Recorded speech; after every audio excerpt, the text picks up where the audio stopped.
স্বপ্নে প্রবেশ করার কোনো বৈজ্ঞানিক প্রমাণ নেই, কিন্তু বিভিন্ন সংস্কৃতি ও কাহিনীতে এই ধারণার কথা উল্লেখ করা হয়েছে।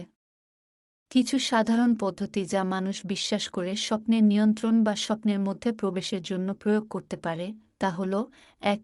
স্বপ্নের নিয়ন্ত্রণ। লুসিড ড্রিমিং নামক একটি কৌশল রয়েছে যার মাধ্যমে একজন ব্যক্তি স্বপ্নের মধ্যে নিজেকে সচেতন রাখতে পারে এবং স্বপ্নের নিয়ন্ত্রণ নিতে পারে। এটি শিখতে নিয়মিত প্র্যাকটিস দরকার হয়। ২. স্বপ্নের আগে চিন্তা। ঘুমাতে যাওয়ার আগে আপনার মনের মধ্যে স্বপ্নের বিষয় নিয়ে চিন্তা করুন। এইভাবে আপনার মন স্বপ্নের সাথে সম্পর্কিত বিষয়গুলি নিয়ে কাজ করতে পারে। ৩. স্মৃতি ও পরিবেশ। আপনি যদি আপনার স্বপ্নের বিষয় নিয়ে একটি ডায়েরি রাখেন এবং স্বপ্নের বিষয়গুলি বিশ্লেষণ করেন, তাহলে তা আপনাকে পরবর্তীতে স্বপ্নে প্রবেশের ক্ষেত্রে সহায়তা করতে পারে। যদিও এই কৌশলগুলি সাফল্যের গ্যারান্টি দেয় না, তবে এগুলি চেষ্টা করে দেখতে পারেন যদি আপনি স্বপ্নের দুনিয়ায় প্রবেশের অভিজ্ঞতা অর্জন করতে চান।